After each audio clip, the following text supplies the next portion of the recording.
organização fez contato comigo, pedindo um programa, tal, e eu muito ingênua, muito assim, ainda na vibe, sabe, da relação que eu estabelecia com as empresas lá em Londrina, quando eu morava em Londrina, fiz todo detalhado, toda etapa, conteúdo, vírgula por vírgula, especificando como que seria o programa, assim, fiz todo o design instrucional. Pergunta se eles me contrataram. Não. E o retorno também que deu foi um retorno que não colou. E daí eu vi uma outra situação, até que eu fui ligando uma coisa com outra, daí eu fui vendo que, às vezes, as próprias profissionais da empresa iam desenvolver o trabalho, mas aí era o trabalho que, né, muitas vezes, assim, algumas vezes eu que tinha apresentado, daí eu comecei a ver assim, falei, peraí, tem alguma coisa errada aí. E aí comecei a comentar com outras colegas, né, que eu tinha mais confiança, uma relação mais próxima aqui em Curitiba. E elas falaram, Ana Silvia, isso acontece. Eles pedem a proposta para saberem como fazer, mas eles não te contratam. Ou seja, por isso que eu denominei de golpe da proposta. Né? É um golpe, porque eles estão pedindo uma proposta para você e estão querendo que você dê consultoria de graça. De novo, todas as empresas fazem isso? Não, mas muitas fazem. Então, veja, depois que eu comecei a denunciar esse golpe e comecei a postar também no LinkedIn, vídeos e tal, parou um pouco, sabe? Eu acho que o pessoal ficou com medo. Mas a gente tem que denunciar. Se a gente não denuncia, né, eu acho uma falta de respeito com nós enquanto profissionais. E aí eu criei um método, né, que hoje faz parte do método Psi também, né, de como elaborar uma proposta para você se proteger, para você não dar informações de mais e nem informações de menos, entendeu? Por quê? Porque senão é mais um prejuízo para você também. Então, assim, quando for elaborar uma proposta, avalie isso e procure refletir assim, o como fazer, você nunca vai colocar na proposta. Como faz? Isso você não coloca, tá? Então, isso eu aprendi como? Alguém me ensinou? Não, eu aprendi passando as dores, curtindo raiva, sim, raiva, né? Porque eu falei, putz, que falta de respeito, né? Depois que eu descobri que, né, que a minha ingenuidade se deu conta, né? Eu falei, que falta de respeito com nós profissionais, né? De querer consultoria de graça, é uma forma de, para mim, é uma forma de roubo, né? Porque se apropria de um conhecimento teu, né, um conhecimento intelectual da tua experiência, de uma forma indevida, sem autorização.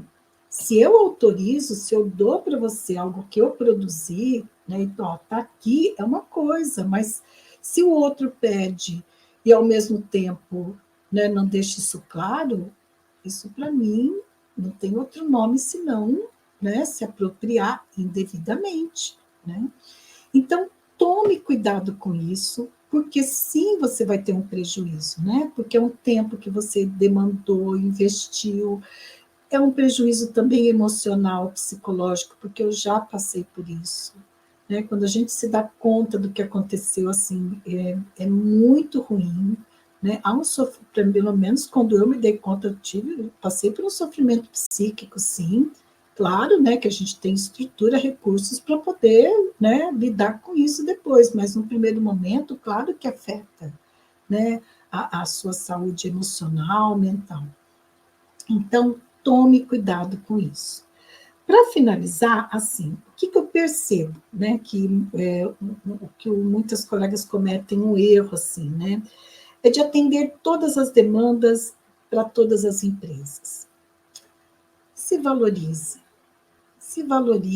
avalie, e saiba que vai ter empresas que é melhor você dizer não, falar que você não tem disponibilidade de agenda, de uma forma educada, respeitosa, né?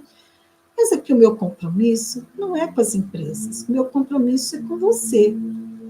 eu tenho compromisso com as empresas clientes que eu atendo. Aí é uma outra história, né? Que eu sei bem com quem eu estou lidando, né?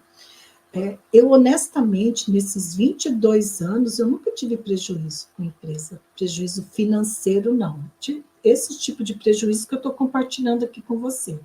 Porque esses daqui são mais sutis, entendeu? Prejuízo financeiro você pode acionar, você vai na justiça, tal, então ele fica mais concreto. Mas esses são aqueles sutis, são de manipulação, e é aí que a gente precisa se proteger, né? Então, tome cuidado, se valorize e avalie também para quem você vai oferecer seu serviço, para quem que você vai elaborar uma proposta quando te solicitarem. Tenha um método, né? Se você já quer começar acertando, tem um método para você prospectar empresas, elaborar proposta, elaborar contratos de prestação de serviços, né? Assim, blindar o teu contrato, como a doutora Maiara Bispo costuma dizer, né? Isso é bem importante. E um pequeno passo, eu penso que avalie as empresas, busque informações sobre a cultura da empresa, os seus valores, alguns indicadores, né, como eu disse inicialmente, absenteísmo, ausenteísmo, reclamatória trabalhista, procura saber como que essa empresa cumpre, né, os compromissos com os fornecedores, antes de você aceitar, né, até mesmo elaborar uma proposta para a empresa, né?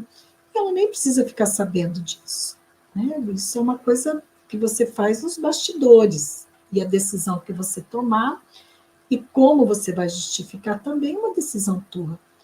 Claro, né, gente, assim, olha, quando eu falo essas coisas aqui, sempre, né, respaldada no respeito, na ética, né, a gente se protege, mas não precisa entrar na relação violenta do outro, porque eu acho que é uma violência isso, né?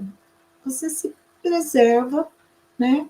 Ok, finaliza ali, encerra a história, ou não aceita de uma forma preservando você e os seus, sendo coerente com os seus valores, né? Com seus princípios éticos, que isso é o suficiente, né? Bom, então para finalizar, eu quero que você se lembre, né, que você pode contar comigo, que aqui eu te ensino, você, psicóloga, a ganhar mais em 3 meses, iniciando com segurança na consultoria.